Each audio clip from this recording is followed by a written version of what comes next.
Hi అండి, నేను మీ Deepthi. Welcome to honey home. Okay అండి, ఈరోజు రెసిపీ వచ్చేసి పొట్లకాయ ఫ్రై అండి. చాలా ఈజీగా చేసేసుకోవచ్చు. సో లేట్ చేయకుండా ఎలా చేసుకోవాలో చూద్దామండి. నేనైతే ఒకటి పెద్దది పొట్లకాయ తీసుకున్నానండి.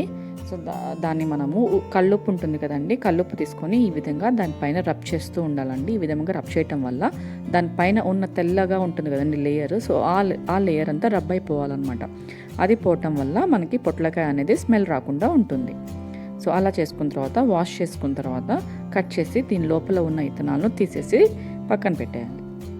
ఇత్తనాలు మాత్రం కంపల్సరీగా రిమూవ్ చేసుకోవాలండి. చేసుకున్న తర్వాత ఈ విధంగా చిన్న ముక్కలుగా మనము పొట్లకాయని కట్ చేసుకోవాలి. ఇక్కడ కనిపిస్తున్నట్టుగా క్యూబ్స్గా చిన్న చిన్న ముక్కలుగా కట్ చేసుకోండి. అప్పుడు కూర అనేది చూడటానికి చాలా చాలా బాగుంటుంది. ఈ విధంగా పొట్లకాయ అంతా కట్ చేసుకున్న తర్వాత ఈ ముక్కల్ని మనము సపరేట్గా ఒక బౌల్లోకి వేసుకోవాలండి. చూసారు కదండి, మీకు ఏ సైజులో ఉన్నదో కనిపిస్తుంది కదా క్లియర్గా. సో క్యూబ్స్గా చిన్న ముక్కలుగా కట్ చేసుకోవాలన్నమాట. తర్వాత ఇందులోకి ఒక హాఫ్ టేబుల్ స్పూన్ దాకా కల్లుప్పు తీసుకొని ఇందులోకి వేసుకోవాలండి. ఇలా బాగా కలుపుకోవాలి. ఈ విధంగా కలపడం వల్ల ఇందులో ఉన్న వాటర్ అంతా వచ్చేసి పొట్లకాయ అనేది తొందరగా ఉడుకుతుంది. ఈ విధంగా కలుపుకున్న తర్వాత ఇప్పుడు పొట్లకాయని మనము ఫ్రై చేసుకోవాలండి.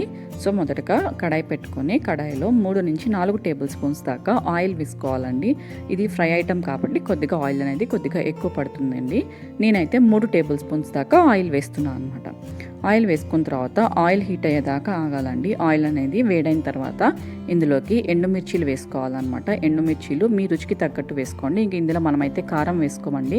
ఎందుకు అంటే పొట్లకాయలో కారం వేసుకుంటే బాగోదు. సో అందుకని ఎండుమిర్చియే కొద్దిగా ఎక్కువ వేసుకోవాలన్నమాట. నేనైతే 3 తుంచి వేసానండి. మీ రుచికి తగ్గట్టు వేసుకోవచ్చు. తర్వాత 1 టేబుల్ స్పూన్ మినపప్పు, ఒక 1/2 టేబుల్ స్పూన్ పచ్చనగపప్పు, ఒక 1/2 టేబుల్ స్పూన్ ఆవాలు వేసుకోవాలి. తర్వాత ఒక 1/2 టేబుల్ స్పూన్ జీలకర్ర కూడా వేసుకోవాలండి. మొత్తం అన్నీ వేసుకున్న తర్వాత కొద్దిగా తాలింపుని వేగనివ్వాలి. తాలింపు అనేది వేగిన తర్వాత ఇందులోకి ఉల్లిగడ్డలు వేసుకోవాలండి. ఇందులో ఉల్లిపాయ కూడా వేసుకోవచ్చు అండి. నా దగ్గర ఉల్లిగడ్డ ఉందనేసి నేను వేస్తున్నాను అనమాట. సో తర్వాత ఇందులోకి కొద్దిగా కరివేపాకును కూడా వేసుకోవాలి. ఉల్లిపాయ అయితే ఒక ఉల్లిపాయ వేసుకుంటే సరిపోతుందండి. ఉల్లిపాయ వేసుకున్న తర్వాత ఇది కొద్దిగా బాగా కలుపుకొని ఒక 2 నిమిషాల పాటు వేయించుకోవాలి. ఉల్లిపాయ అనేది కొద్దిగా వేగిన తర్వాత ఇందులోకి మనము ఉప్పు వేసి కలుపుకున్నాం కదండి పొట్లకాయ ముక్కల్ని. సో ఆ ముక్కల్ని మనం గట్టిగా పిండేసి ఈ విధంగా ఈ బాండిలోకి ఇందులోకి వేసేసుకోవాలన్నమాట. ఇలా పిండడం వల్ల అందులో పొట్లకాయ నుంచి వచ్చిన వాటర్ అంతా గిన్నెలోనే ఉండిపోతుంది. సో కూర అనేది తొందరగా ఫ్రై అయిపోతుందండి. అందుకని కొద్దిగా గట్టిగా పిండుకొని ముక్కల్ని ఇందులోకి వేసుకోవాలి. ఈ విధంగా పొట్లకాయ ముక్కల్ని ఇందులోకి వేసుకోవాలండి. బాణీలోకి వేసుకున్న తర్వాత ఒకసారి కలుపుకోవాలన్నమాట. కలుపుకున్న తర్వాత ఇందులోకి 1 టేబుల్ స్పూన్ నుంచి ఒక 1/2 టేబుల్ స్పూన్ దాకా పసుపు వేసుకోవచ్చు. పసుపు కొద్దిగా ఎక్కువ కూడా వేసుకోవచ్చు అండి. నేనైతే 1/2 టేబుల్ స్పూన్ వేస్తున్నాను. సో పసుపు వేసుకున్న తర్వాత బాగా కలుపుకోవాలండి. వీటిని మనము మూత పెట్టేసి ఉడకనివ్వాలన్నమాట. కాకపోతే ఇక్కడ పొట్లకాయ అనేది ఏ రోజైతే తెచ్చుకుంటామో ఆ రోజు వండుకుంటే చాలా ఫ్రెష్గా చాలా టేస్టీగా ఉంటుందండి. పొట్లకాయ కనుక ఎక్కువ రోజు నిల్వ ఉంచుకుంటే అది ముదిరిపోయి టైం పడుతుంది అనమాట ఉడకడానికి. సో ముదురుకాయ అయితే ఒక 10 మినిట్స్ దాకా మూత పెట్టేసి ఉడకనివ్వాలండి.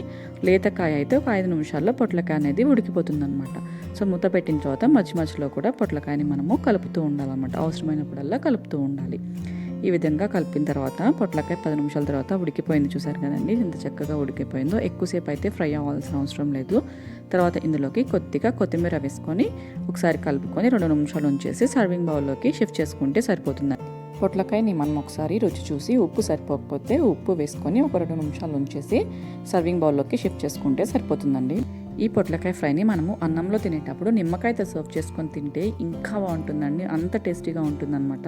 చూసారు కదండి ఎంత ఈజీగా పొట్లకాయ ఫ్రై అనేది చేసుకోవచ్చు అనేసి. సో మీరు కూడా ఈ రెసిపీని ఖచ్చితంగా ట్రై చేసి ఎలా వచ్చింది అనేది నాతోటి కామెంట్ బాక్స్లో షేర్ చేసుకోవడం మాత్రం మర్చిపోకండి. మా వీడియోస్ కనుక మీకు నచ్చినట్లయితే సబ్స్క్రైబ్ చేయండి. కిందనే దాని పక్కనే బెల్ ఐకాన్ ఉంటుందండి, అది కూడా క్లిక్ చేయండి. లైక్ చేయండి, షేర్ చేయండి, కమెంట్ చేయండి అండ్ సపోర్ట్ చేయండి. Thanks for watching. This is Deepti signing of.